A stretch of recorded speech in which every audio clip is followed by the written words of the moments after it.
Hello, I'm Mark Denham. I'm a radio presenter, I'm a voiceover, I'm an audio producer, and I'm also a podcaster as well. And on my website recently, markdenham.com, I shared my audio journey. That started back in 1988 when I was lucky enough to be doing my work experience at Capital Radio, when it was Capital Radio London back then. It was just before the split between Capital Radio and Capital Gold.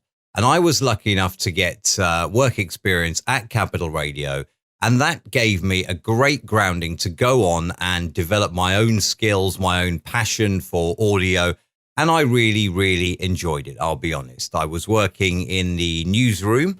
I got to experience the music presentation, and I also got to experience some of the scheduling as well that goes on and how a radio works. Now, bear in mind, back in those days, it was vinyl and CD as well. So you were given a list of what you were playing, and you had to go and pick the songs out. Not like today, where Zeta's got you covered, or Myriad, or whatever playout system you're using. But this part of the audio journey, I'm talking about production even. It'd be better if I could say it, wouldn't it? Talking about production and that sort of thing, and the equipment you will need, whether you want to be a voiceover artist, whether you want to be a podcaster, whatever it is you want to do in audio, we'll be talking about the equipment that you want to use. Now, there's going to be a full blog on the website at markdenham.com exploring each of these items in detail, but we'll be talking about the equipment you need, and we'll be talking also about the recording space.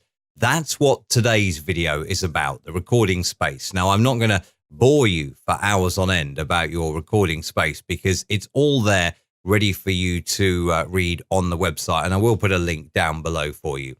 But basically, your recording space is arguably the most important investment that you will make in whatever it is that you're doing. The demands are different for voiceover or for podcasting, but it is the most important investment you will make.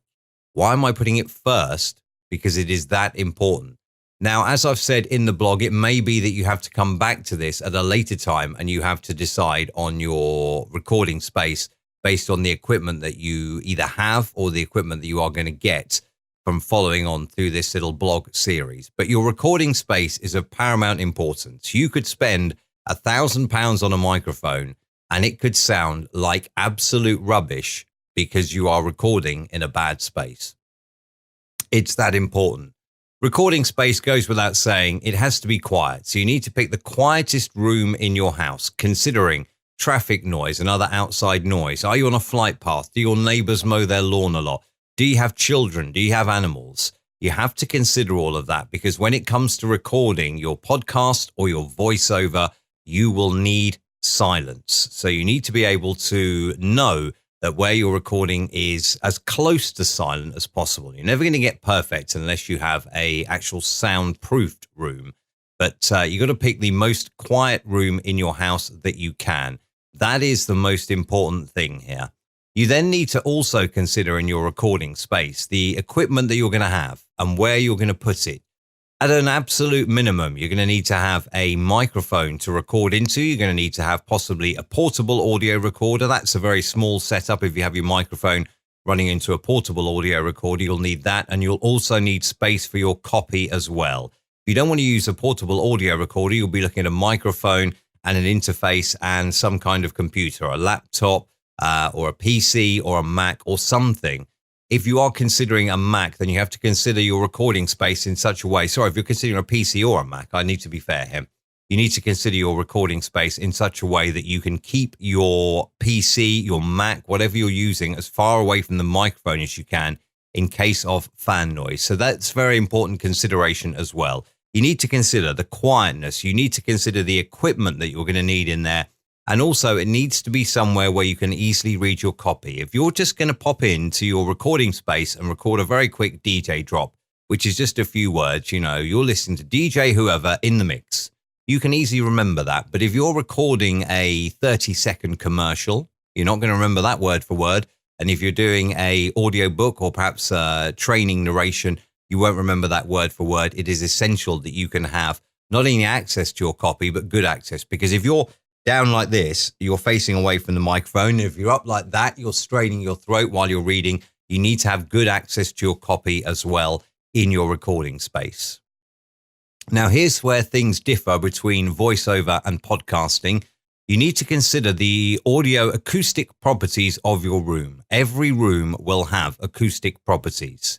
If you were to empty a room and go in it and just shout, you will hear what you would call, in layman's terms, an echo around the room. And that is very undesirable. If you're trying to record voiceover to start a professional voiceover business, that is very, very undesirable. If you want reverb in the recording, you can add reverb to the recording in post, or you can get a producer, even, tricky word to say, you can get a producer to do that. But if you are trying to record voiceover and you're doing, like, for example, I did an advert a couple of winters ago for the Samaritans, who are a charity who help out people in need. That was a serious advert, and you don't want it all like reverby. It needs to be empathetic. It needs to be warm and sincere. You don't want it full of reverb. So that's one very important thing to consider, are the room reflections. Now, if you're recording a podcast and you use, and we will come on to microphones later on, but if you're recording a podcast and you use a dynamic mic, you may very well get away with recording in your living room or recording at your kitchen table, and that's fine. But if you're looking to record a voiceover, you're probably going to need a condenser microphone, and that condenser microphone will pick up every single, what we call, room reflection. So you need to consider the acoustic properties of your room. Get as good a room in terms of acoustic properties as you can within your available selections.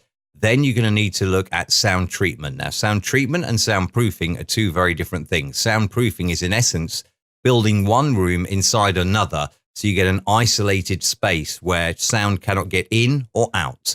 That's one thing. What I'm talking about is sound treatment. That's the application of panels, usually acoustic panels, around your room.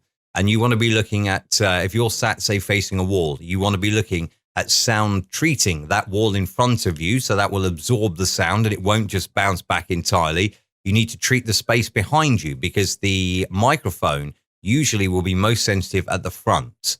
You want to stop that sound that's bouncing off the back wall from coming back into the microphone, and that's why you'll treat the back wall. Also, you need to look at the sides of you, and you need to think about treating either side as well to stop sound bouncing sidewards. Now, you don't need to treat your entire room. That's a myth. But what you need to do is you need to treat enough of the room in front of you, behind you, and to the side of you, that those reflections are not harmful to your voice recording. So when you're considering your space, the most quiet room in the house, that's essential. You need to consider the equipment that you will be taking with you into your space. And it may be that you may have one space where you record and a second space where you then go on to edit and post-produce, in which case the space requirements of the recording space will be less. But you need to consider that. You also need to consider the room acoustics, and you need to consider the sound treatment options that you will have to use in order to get your room correct. As I say, that depends on whether you're recording a voiceover or a podcast. Now, you can check out the full blog on markdenham.com. If you just go under audio production, and go under audio journey, you'll be able to see the full blog that accompanies this, that goes into more detail on this. But coming up over the next few posts, we'll be looking at microphones, we'll be looking at interfaces, we'll be looking at software, we'll be looking at headphones, we'll be looking at monitors and other things that you may or may not need in order to get your voiceover career or your podcast off the ground. Now, if I can be of any help to you, hopefully this series will inspire you, but if I can be of any help to you as an audio producer or as a radio presenter or anything like that, you'll find out more at markdenham.com. But the purpose of this is just to try and help you get started on your audio journey. As I say, I was very lucky. I did my work experience at Capital Radio in London, and I got a great professional start to my training. I was taught how to cut and edit audio back in the days when we used reel-to-reel tape and a little bit of chalk to mark where you wanted to cut, and you actually cut the tape and then you joined it up again across the back with a bit of tape. And that was how you edited in those days. I was taught how to edit like that. I was taught how precise you had to be. I was taught some of the main skills that you need to have in terms of audio editing. And from there, I've gone on to learn digital editing in Adobe Audition. So I want to thank you for checking this out. Hopefully, as I say, this little series can be of help to you in either getting your podcast idea off the ground or perhaps like finding out the equipment you need if you are considering voiceover.